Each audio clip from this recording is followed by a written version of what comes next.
1900년대 초반에 미국에서 가장 유명한 부흥사는 빌리 선데이 목사님이었습니다.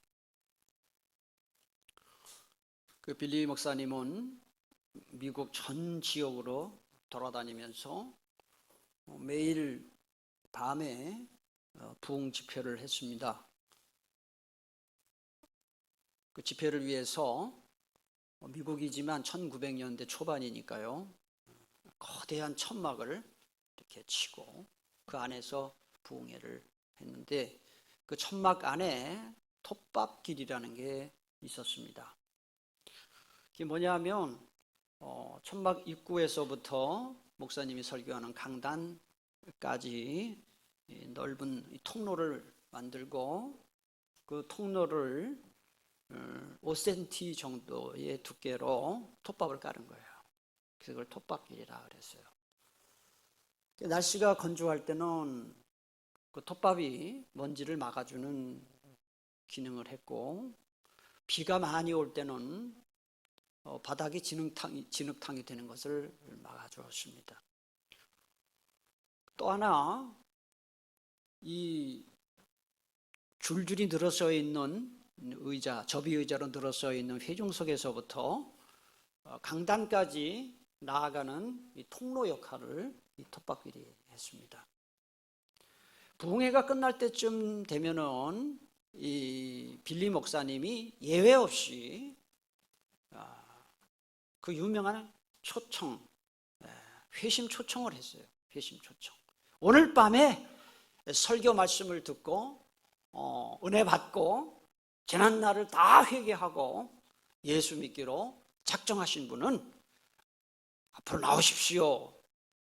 톱밥길을 걸어서 앞으로 나오십시오. 그렇게 초청한 거예요. 여기에서 톱밥길로 간다는 표현이 시작되었습니다. 그러니까 회개하고 예수 믿기로 작정한다는 뜻이 바로 톱밥길로 간다는 뜻으로 이렇게 미국에서 사용된 거예요. 여기까지는 좋은데요, 이 빌리 목사님이 좀 한 가지 잘못 가르친 게 있습니다. 목사님 다 사람이니까 실수할 수 있겠죠. 이런 설교를 한번 했어요. 톱밥길로 걸어 나와 무릎 꿇고 예수 그리스도를 구주로 영접하십시오. 그리고 텐트 밖으로 걸어 나가서 길을 건너다가 이름 모를 트럭에 치여 죽으면 천국으로 직행합니다. 이게 천국으로 가는 가장 빠르고 쉬운 길입니다. 이런 말을 했어요. 그런데 이 말이 한번 이렇게 했으면 실수다 이렇게 말할 수 있는데, 이번 설교의 주 내용들을 보면은 이 세상에서 빨리 죽는 게 천국 가는 가장 확실한 길이다, 그런 식으로 설교를 해서 문제가 됐다 그래요. 그 빌리 목사님의 설교대로, 그 주장대로 된다 그러면은 예배 마치고 갖다 죽는 거죠. 그러면 뭐 고난 받을 일 없겠죠. 또 뭐 믿음을 버릴 일도 별로 없겠죠. 그리고 인생의 고난, 또 신앙생활을 하기 때문에 당하는 고난을 겪을 일도 없겠지요. 눈물을 흘릴 일도 없고 슬플 일도 없겠죠. 그러나 그게 과연 그 정말 바른 신앙이냐 하는 거예요. 그게 정말 행복한 삶이냐 하는 것입니다. 이 세상을 살다 보면은 고난도 많고 우환도 많고 걱정도 많고 염려도 많고, 얼마나 하루하루 사는 게 문제가 많습니까? 그렇지만은 그 모든 문제들을, 걱정들을, 이 우환들을, 고난들을 믿음으로 잘 극복하고 믿음을 잘 지켜나가는 그것이 진정한 믿음이고 그것이 행복한 삶인 줄 믿으시기를 바랍니다. 여러분, 자고 일어나면 여러분 머릿속에 제일 먼저 드는 생각이 감사하다, 오늘 하루가 시작됐구나 입니까? 아니면 오늘 이거 문제 어떻게 해결하나, 큰일 났다, 살고 싶지 않다, 이런 생각입니까? 많은 사람들이, 진짜 예수 믿는 사람들도 사는 게 너무 힘들고 너무 고통스러우면 이렇게 사는 게 무슨 의미가 있나, 그냥 빨리 죽는 게 좋겠다. 이런 생각을 합니다. 물론 너무 사는 게 힘들고 고통스럽고 질병으로 오래 고통을 받으면 그런 생각이 들 수는 있어요, 일시적으로. 그러나 저는 이렇게 생각해요. 문제가 있을 때 그 문제를 해결하고 또 한 문제를 해결하고 그 극복해 가는 그 자체가 의미가 있어요. 사는 의미가 있어요. 예를 들어서 요새 20대 젊은 청년들이 잘 취업이 되지 않아요. 그 취업하려고 공부를 많이 해요. 뭐 고시 공부도 하기도 하고, 취업 공부하기도 하고, 편입 공부를 하기도 하고. 그러면 그 취업 공부하는 청년들이 다 취업이 되고, 고시 공부하는 사람 다 고시가 되고, 편입 공부하는 학생들이 다 편입합니까? 떨어지는 사람이 더 많아요. 그러면 실패한 겁니까? 저 동의하지 않아요. 뭔가 높은 목표를 세우고 그것을 위해서 최선을 다한다면 이미 그 최선을 다해 사는 그 자체가 이미 그게 의미가 있는 거예요. 여러분 자녀를 키우느라고 얼마나 힘들어요. 손주 키우고 애들 키우느라고 얼마나 힘들어요. 그러면 그 자녀가 과연 부모의 기대만큼 다 됩니까? 기대가 부모가 원하는 만큼 다 됩니까? 되지 않죠.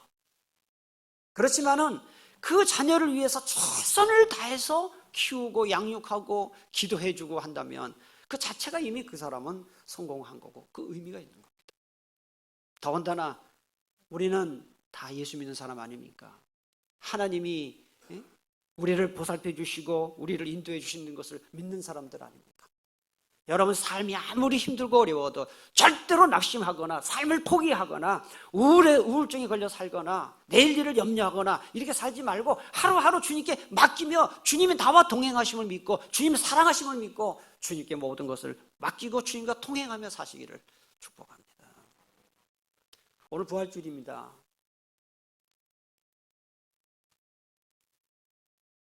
이 부활주일 하면 이런 생각을 갖기 쉬워요. 2000년 전에 예수님이 부활하신 거하고 나하고 무슨 관계가 있는가? 그 부활신앙이라는 게 그냥 뜬구름 잡는 믿음 정도로 끝나기가 참 쉽습니다. 그래서 부활주일날 기쁘고 즐겁고 감사해야 되는데 그냥 맹숭맹숭한 겁니다. 예수님의 부활은 2000년 전에 있었던 과거의 사건일 뿐이고 또 뭐 기껏해야 앞으로 내가 부활할 것을 보증하는 정도다. 이러니까 감격이 없는 거예요.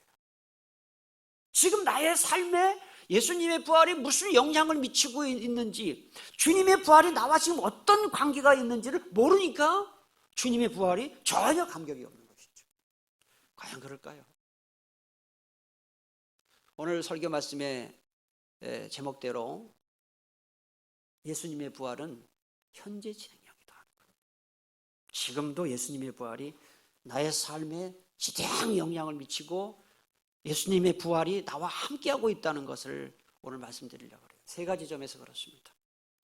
오늘 설교 말씀 잘 듣고 이제 예배 마치고 나갈 때는 여러분의 마음속에 부활의 소망, 부활의 감격으로 충만하게 되기를 축복합니다.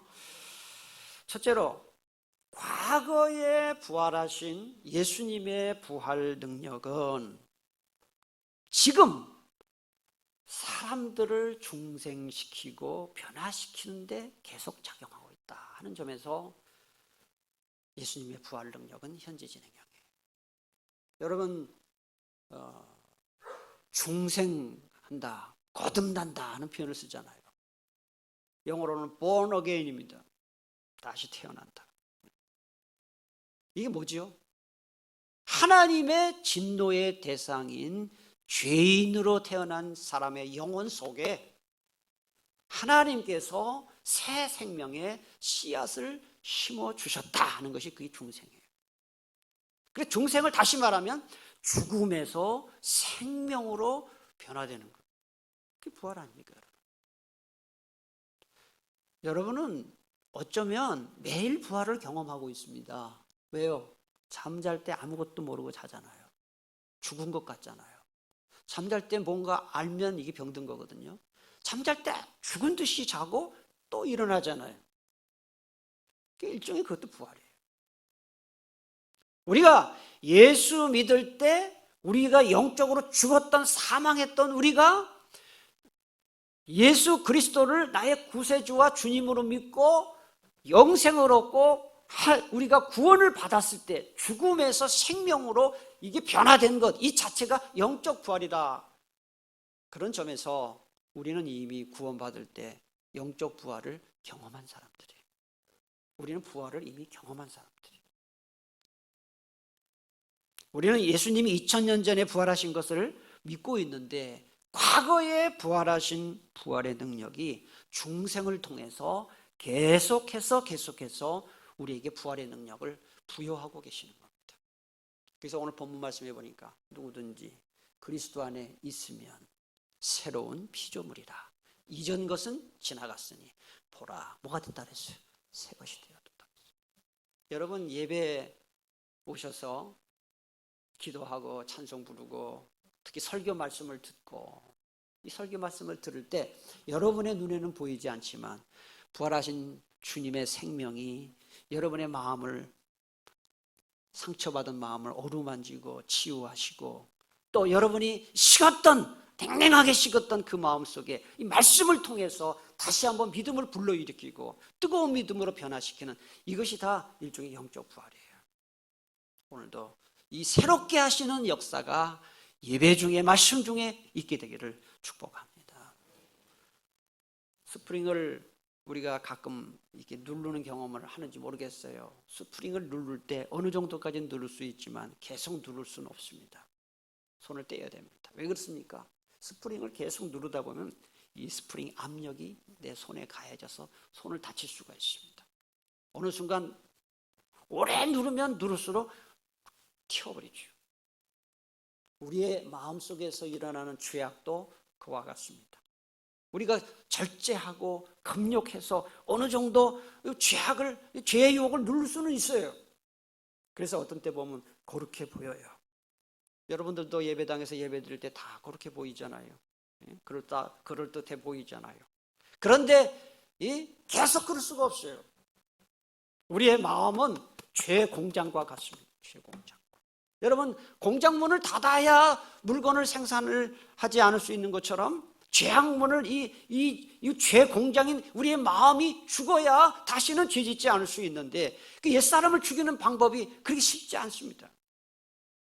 그 비결이 로마서 8장 2절에 나오는데요, 그리스도 예수 안에 있는 생명의 성령의 법이 죄와 사망의 법에서 너를 해방했다 그랬어요. 부활하신 예수님의 능력만이 우리 속에서 죄가 막 일어날 때 그 죄를 물리칠 수 있는 능력을 우리에게 부여할 수 있다 이 말입니다. 그러므로 이 죄의 유혹을 물리칠 때마다 우리는 무엇을 경험하느냐? 사실은 부활하신 예수님의 능력을 경험하는 거예요.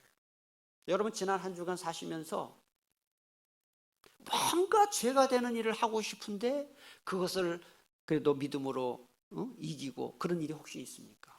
그게 부활의 능력입니다.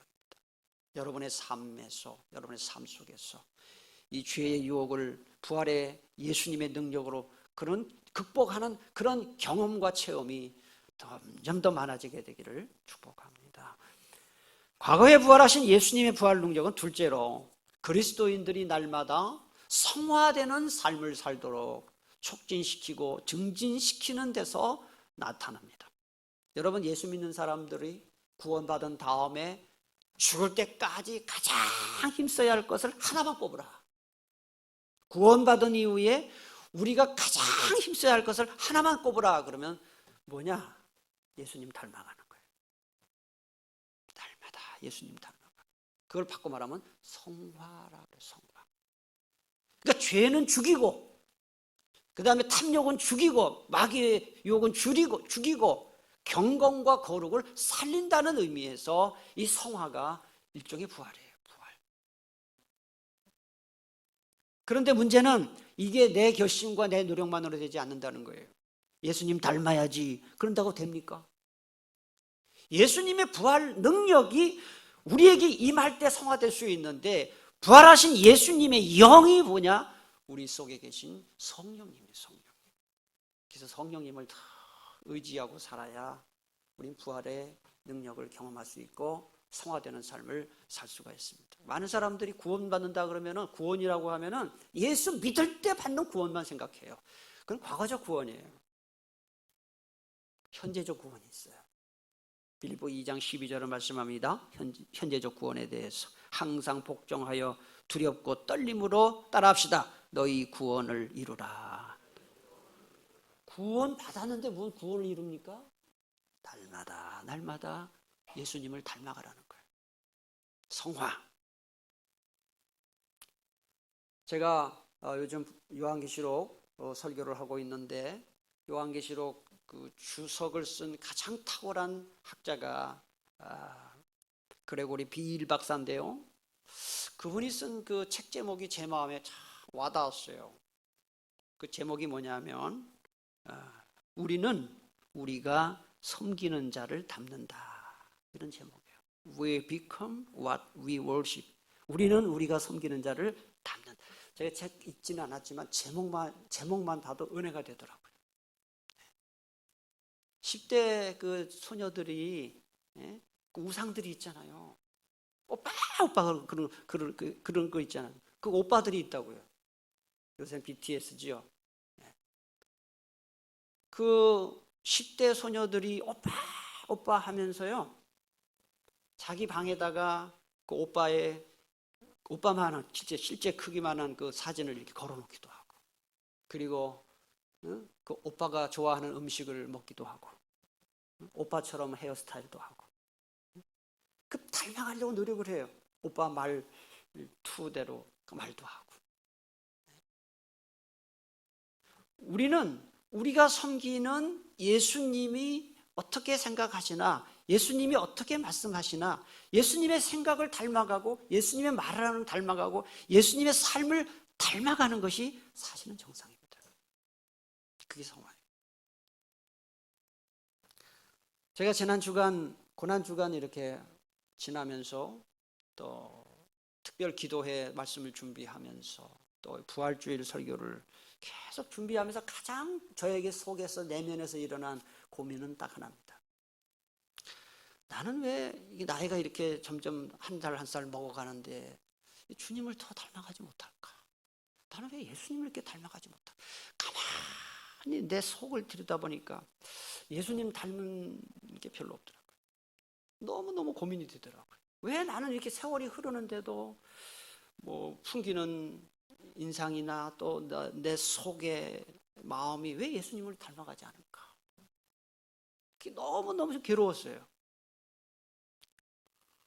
그래서 제가 수요일인가 목요일인가 집에 가서 저녁을 먹으면서, 식구들하고 밥을 먹으면서 내가 예수님을 닮아가지 못하는 것 같다고 참 고민이다 하고 그랬어요. 그랬더니 저와 가장 가까운 사람이 그런 것 같다 그러더라고요. 물론 뭐 농담으로 그랬겠지만, 제가 글쎄요, 이게 제가 제 속마음입니다. 제 지금 소원이 예수님 좀 많이 닮고 싶어요. 말도 그렇고.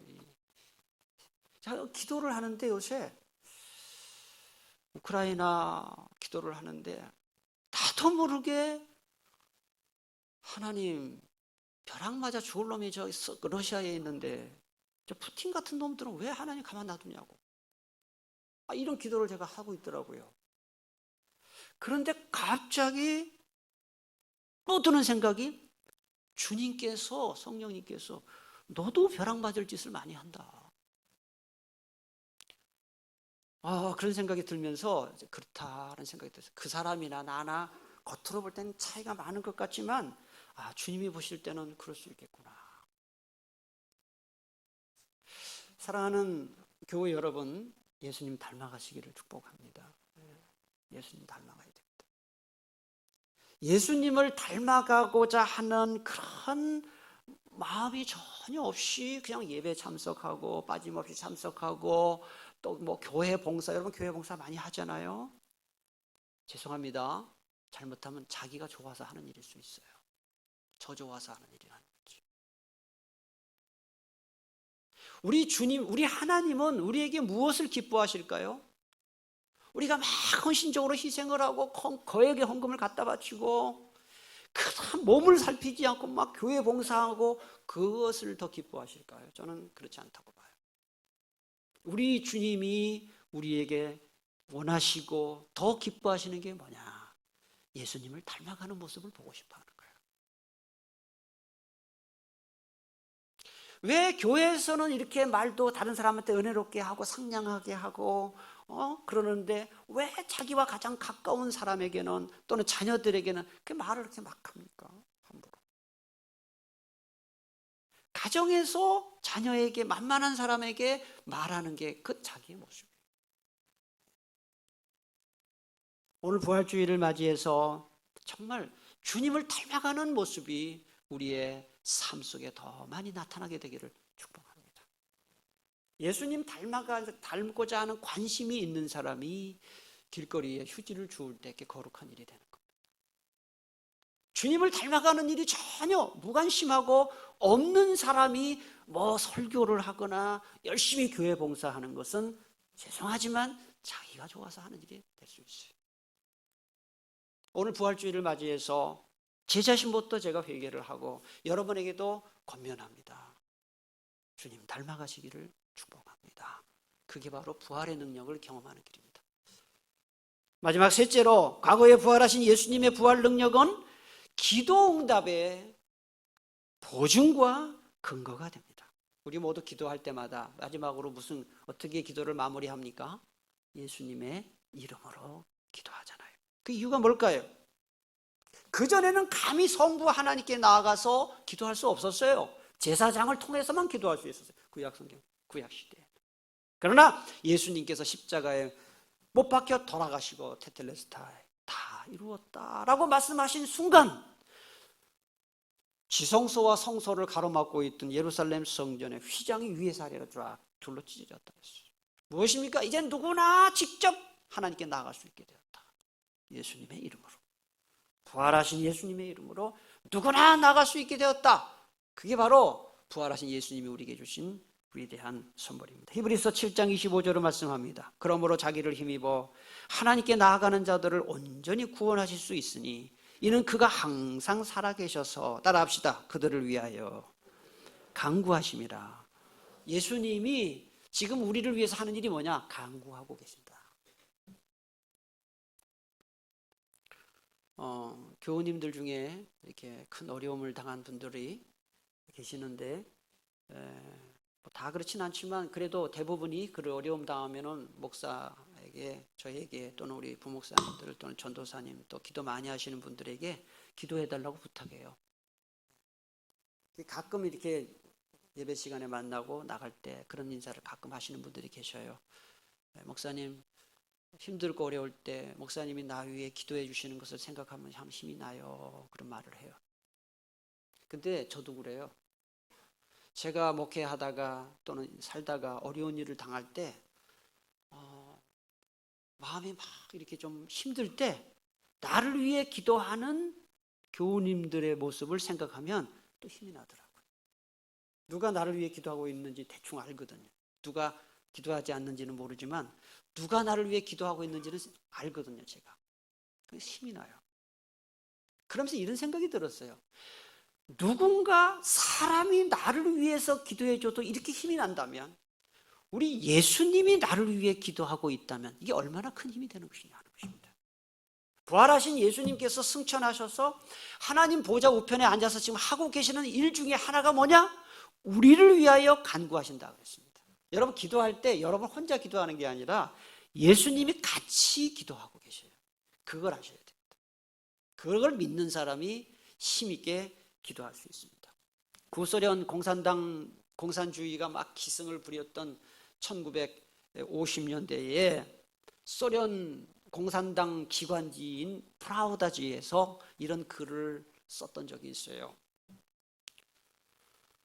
당신이 하고 있는 일에 어려움이 닥치거나 당신의 능력에 대해 갑자기 회의를 느낄 때는 그분을 생각하라. 이 그분이 누구냐 하면은 공산당 서기장 스탈린이에요. 독재자죠. 그러면 다시 자신감을 얻을 것이다. 기운을 차려야 하는데 피로를 느낀다면 그분을 생각하라. 그러면 일이 잘 될 것이다. 올바른 결론을 내리려거든 그분을 생각하라. 그러면 바른 길을 찾게 될 것이다. 이게 황당하기 짝이 없는 글이죠. 그런데 그 당시에 그게 먹힌 거예요. 이 독재자를 계속 소련 국민들에게 세뇌를 시키니까 사람들이 그 독재자를 신처럼. 여러분, 놀랍게도 이와 비슷한 일들이 지금 우리 가운데서도 벌어질 수 있다는 사실이에요. 어떤 특정 종교의 신에게만 사람들이 기도하지 않고 특정 인에게 기도를 해요. 특정 이념을에게 기도하기도 해요. 얼마 전에 치러졌던 20대 대통령 선거에도 출마했고요. 제가 기억하기로는 그 전에도 대통령 선거에 여러 번 출마한 사람 중에 허경영이라고 있습니다. 아시죠? 저는 가끔 좀 웃고 싶을 때 허경영이 유튜브를 한번 봤어요. 그 사람 말한 거 되게 웃기더라고요. 왜냐하면은 너무 황당하니까. 뭐가 황당해요? 축지법을 쓴다면서요. 자기는 축지법을 쓴다 그러고. 그리고 그 자리에 의자에 앉아가지고 붕 뜬대 자기가. 하여튼 말도 안 되는 소리를 하는데 이 허경영 씨에게 신통한 능력이 있다고 믿고 따르는 일종의 종교 신도들이에요. 이 허경영에게 신통한 능력이 있다고 믿는, 정말 확실히 믿는 사람들이 허경영한테 와서 안수 축복 기도를 받아요. 그런데 그게 신문에 한번 났는데 적게는 몇십만 원, 많게는 억대의 돈을 주고 축복 기도를 받는다. 여러분, 참 제가 그래서 이런 기사를 보면서 참 사람들이 똑똑한 것 같지만 어리석구나. 여러분 기억하십시오. 우리의 기도를 들어주시고 우리의 기도에 응답할 수 있는 분은 하나님밖에 없습니다. 하나님밖에 없어요. 우리가 기도할 때마다 예수님의 이름으로 기도하는 것은 죽음 가운데서 부활하신 부활의 능력으로 또 승천하시고 하나님 보좌 우편에 앉아서 지금 만유를 통치하고 계시는 예수님의 능력을 믿고 기도하는 것이 예수님의 이름으로 기도하는 거예요. 이런 기도의 능력과 응답 경험이 여러분의 삶 속에 오늘 그리고 이번 한 주 꼭 있게 되기를 축복합니다. 기도하겠습니다. 오늘 주신 말씀 붙들고 부활하신 주님의 능력을 날마다의 삶 속에서 체험하며 살도록 기도합시다.